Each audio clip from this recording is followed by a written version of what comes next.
In this video, we're going to continue our discussion on events and outcomes and probabilities by introducing probability distributions. To do that, let's start with a different example of a sampling experiment, flipping two coins and the probability of getting different numbers of heads. Now, if I'm flipping two coins and counting heads, how many possible events and outcomes are there?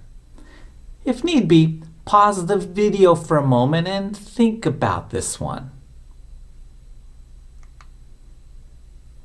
Well, there are three events, correct?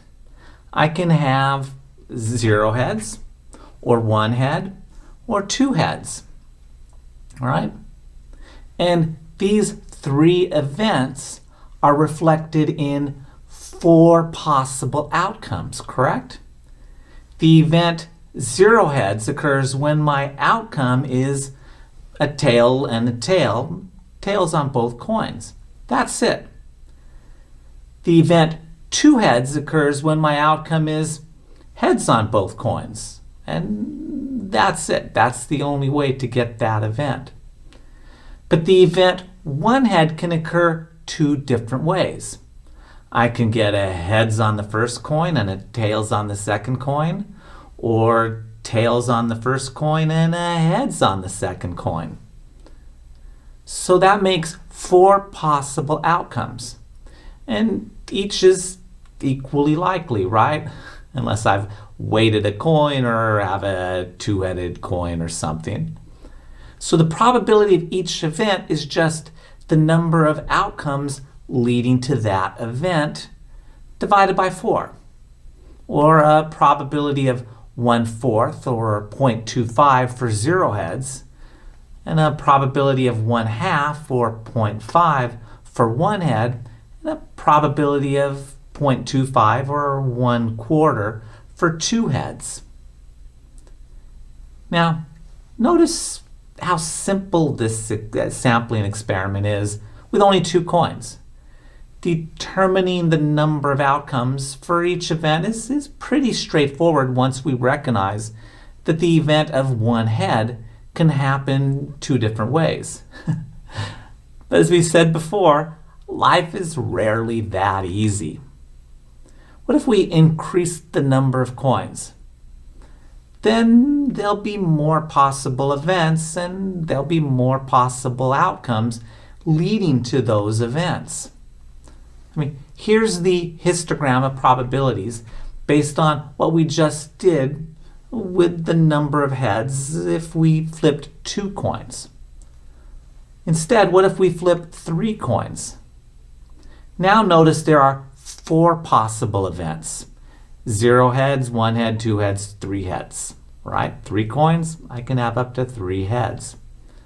Plus, there are 8 possible outcomes that result in these 4 different events. See if you can figure them out after the video's over. Now, notice that the probabilities of any given event are a little smaller now because there's more possible events that we can have. But the probabilities across all the possible events still add up to a probability of 1 or 100%. We'll always get one of those events. Mathematically, you can think of it as our sampling experiment will always result in one of these 4 events, right?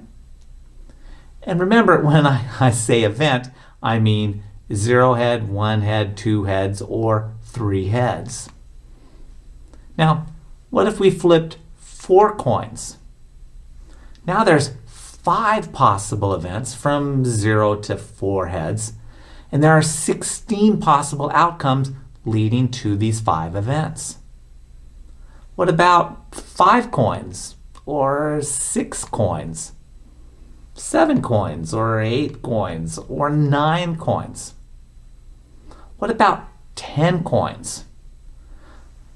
Notice again how the probabilities of any specific event have steadily gotten smaller because there's more possible events that we can have.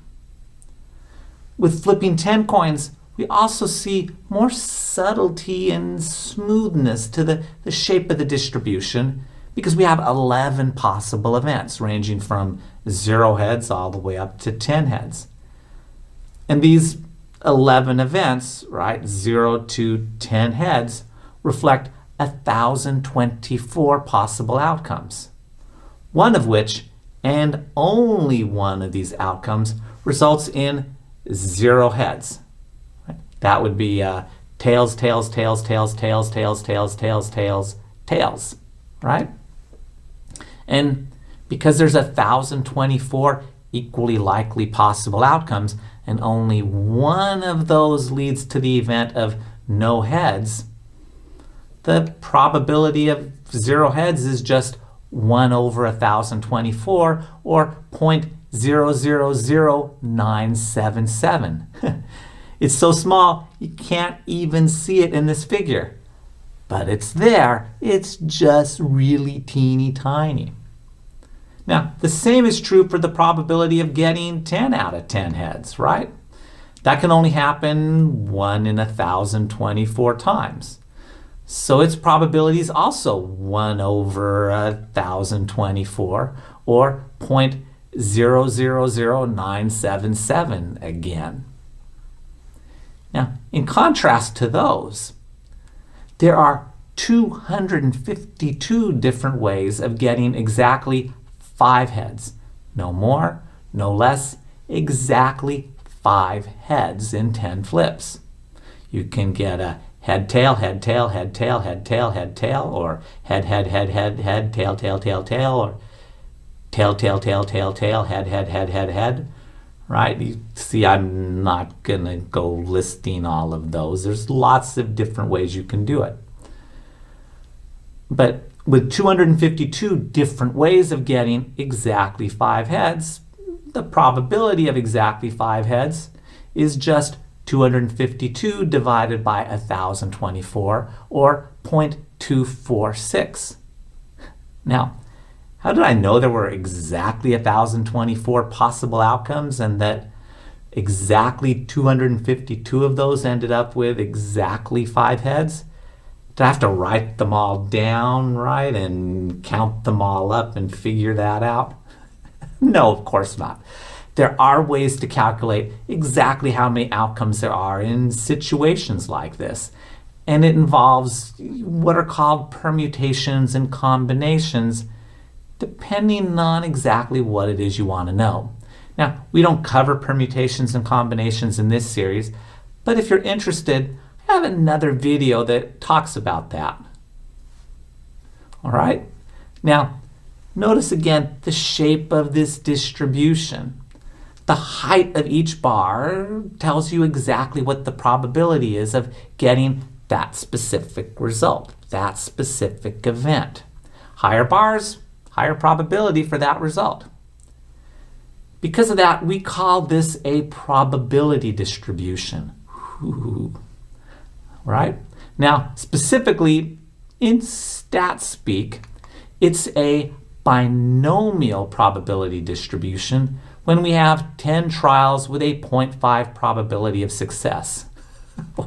What do I mean by that? Well, it's a binomial probability distribution. That just means that each flip, each specific thing I'm sampling, has only 2 possible outcomes. It's a head or a tail. Only 2.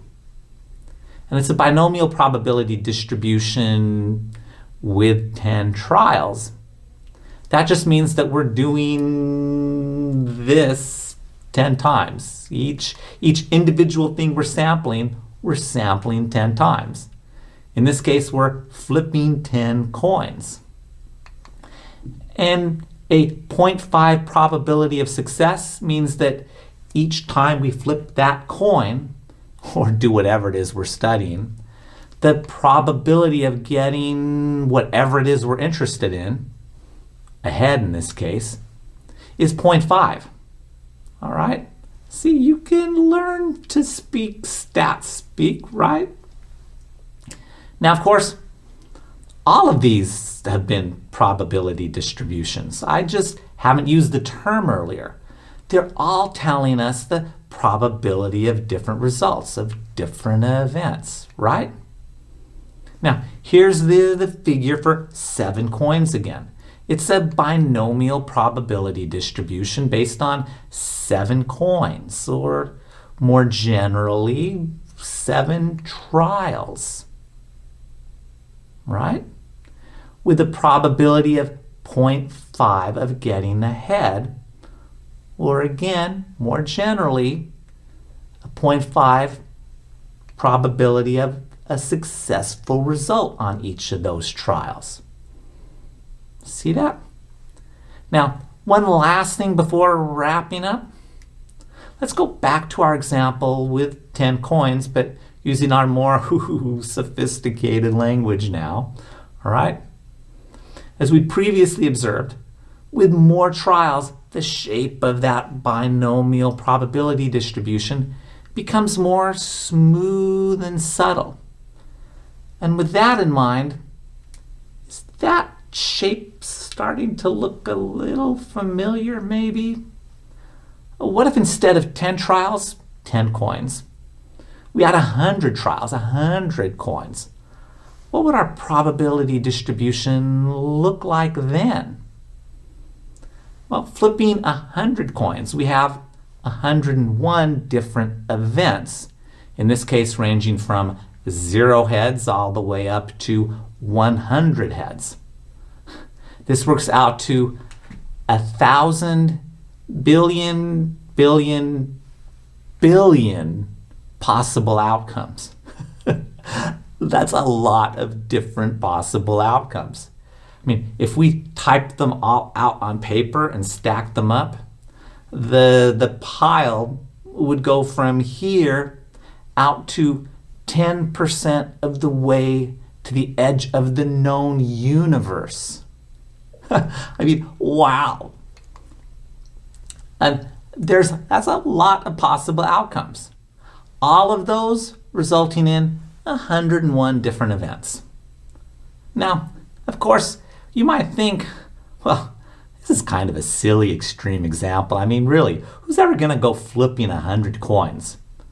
But if we change this exact same situation to something like asking 100 people whether they'll vote for candidate A or candidate B, asking 100 people 100 trials is really not that many at all, is it? So statistically, this type of situation happens all the time. And notice, as our number of trials increased, right, the probability distribution looks more and more like what? A normal curve. And if this probability distribution looks more and more like a normal curve, it may not be surprising to find out that the normal curve is also, but that's for another video. Let's stop here for now. In our next video, we'll play around a bit with a deck of cards and examine situations where we have probabilities for 2 things going on at the same time. Ooh. All right. See you then. Take care.